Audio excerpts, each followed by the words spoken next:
So in Washington, D.C., there's a man named Dan A., and he reviews quite a bit of stuff, some interesting things. And the first thing he reviewed is Pizza Hut.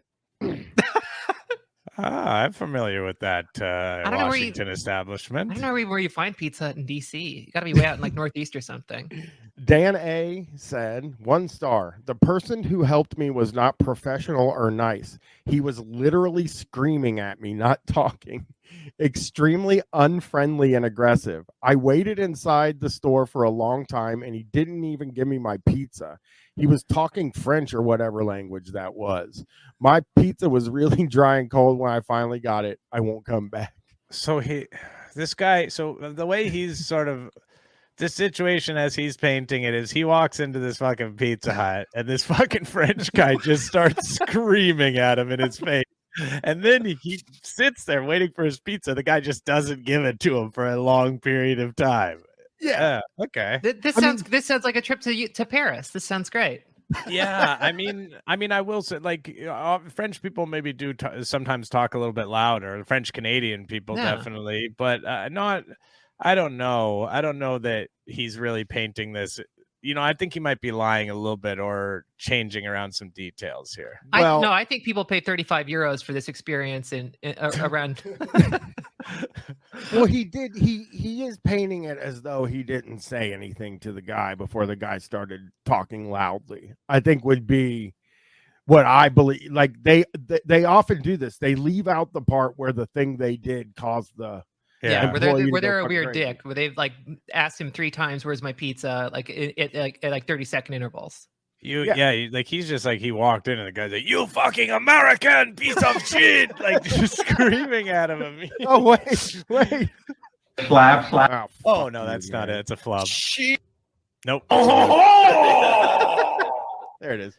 That's Opie Opie from Opie and Anthony when he discovered that a beer was from France. That's how.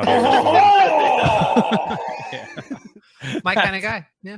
Chipotle Mexican Grill. Damn. Oh, I know. Hey, I know this establishment as well. That's cool. I didn't realize I knew so many DC eateries. He gave it a 5-star, which I like. Okay. I don't know about that. No disrespect to the people at Chipotle, but I have never had a 5-star experience at Chipotle, nor have I expected one. I've never had a 3-star experience at Chipotle. I have been to countless Chipotle restaurants, and this place is not the best, but it's not the worst either. It's pretty clean and typical, as you can find everywhere.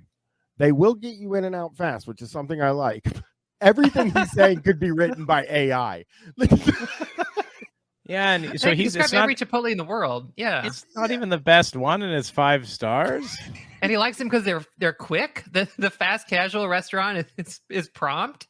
I do feel like Yelp guys. The thing we're learning really with this is they don't know how to do a star system. No. Like it seems like none of them quite understand that, like, if you've been to a better one and you've also been to a worse one, that is not a 5-star. It's got to be a 4 or 3. 4. Definitionally. Or if you go to the pizza place and you order some food and it tastes really good, but the water is too cold for you, that's not a 1-star review. That's a 3-star, 4-star review. Because the stuff was really good. Or if you go to a restaurant and you order your sandwich and they're playing loud rock and roll music, that's not a 1-star review. That is 4. So I don't know. I wish they would learn. Yeah. So he goes, staff are very hardworking and seem to work together well. Out of them seem friendly and hardworking. Bravo. Okay, now we got Tiger Sugar. Well, I don't know this place. I've never heard of this place. It seems like a candy store or a bubble tea place. Okay. In DC. There's a lot of those, yeah. Yeah. I'm very disappointed. I have been coming to Sugar Tiger regularly. I love the bubbles so much. That's such a great way to describe liking bubble tea. I love the bubbles so much. Well, I'll tell you, this guy would not get along with some of our cask ale friends, though, Brian, of course, who hate those bubblies. They don't want extra bubbles for sure. And I asked them for extra bubbles and they said no They said they can't even add, although I was willing to pay extra. By the way, this guy wants a cup of bubbles. For sure. Now, like the little globs, right? Like The tapioca balls, yeah. Yeah. So that's what he's talking about. So he doesn't even want the liquid. He just wants to get a cup of those. Yeah, just a bowl of mush. Yes, spherized mush. Yeah, he seems like he likes bubbles to me. I don't know. He goes, and they said no. They said I can't even add extra, even though I was already paying extra. They refused to add extra bubbles and were showing me the tablets for tips. And I was like, what? You said no to extra bubbles and expect me to tip? Yeah. That's an automatic setting. Like you turn the thing around. That's just what's on the screen. They're not. Lauren, it did seem like a lot of Yelp guys don't understand that no is a default screen. I think a lot of people in general don't understand that, because I've seen that complaint quite a bit from all sorts of people who I think just don't spend a lot of time. They have not been to a restaurant since COVID, maybe. I'm not quite sure how, but it seems like a prolific problem that people just don't understand that the tablet system, the swipe card system is kind of built on that screen being the thing you get before you get the receipt. Yeah. So let's check out Nick M from DC. I'd like to introduce you guys to. He reviewed Burger King. Another classic DC establishment. Another place I've definitely been to. I don't like Burger King for fast food. I find it to be really, really bad. I also don't know where he's finding a Burger King in DC. There's not very many of them. These are all. So I'll tell you how I found the DC guys, because I've been there a bunch of times.